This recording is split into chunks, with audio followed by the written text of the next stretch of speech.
How Paul's Imperial Gospel Sheds Light by Viola. Since 2017, I've been tightly focused on proclaiming the gospel of the kingdom and teaching God's people what it is and why it's critical, especially for our time. I've spoken in conferences about it, most of which were recorded, and are part of the Everlasting Domain Masterclass.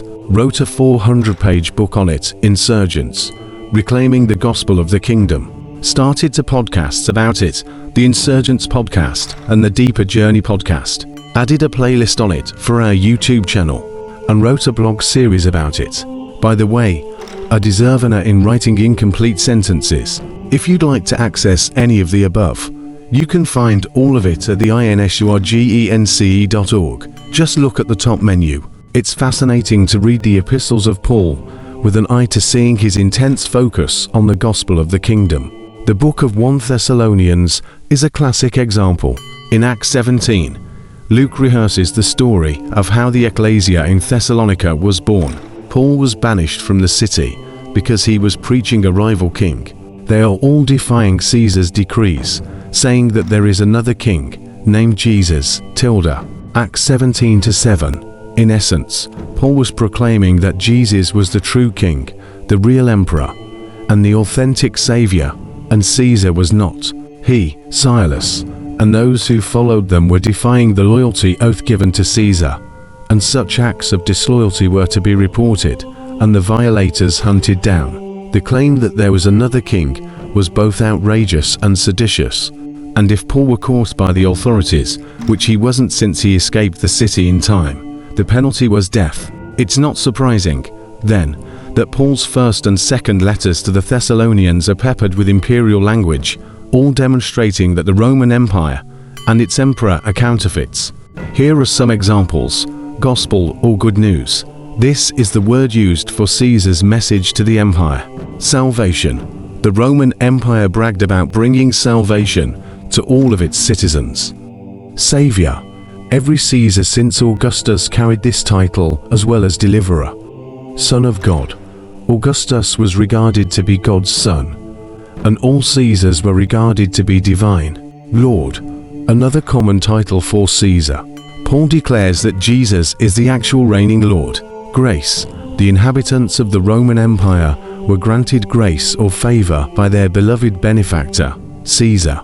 The coming of the Lord. When Paul speaks about the coming of Jesus, he uses the word parousia. This term, and auduentus in Latin, were used for the arrival of Caesar when he visited a place. Meet the Lord in the air. The word translated meet was reserved for the civic welcome of a king or dignitary.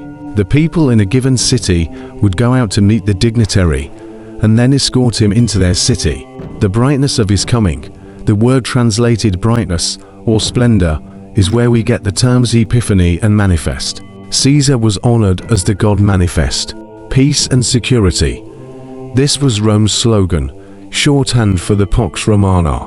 But Paul declares that Rome promises a false security and peace, and it will be followed by destruction. Only Jesus, the true Lord of the world, brings peace and security. In this regard, Jesus trumped Caesar, no pun intended, on his own chessboard. There's more, but understanding the gospel of the kingdom sheds fresh light on Paul's writings, as well as the rest of the New Testament. Throughout his epistles, Paul regularly transfers the honorific titles and conventions for Caesar to Jesus. To contextualize this, whenever people put their trust in and give their loyalty to a particular country nationalism, a corporate world government globalism one, a political party Republican, Democrat, Libertarian, etc., a certain politician, or a political, social philosophy capitalism, socialism, communism, etc.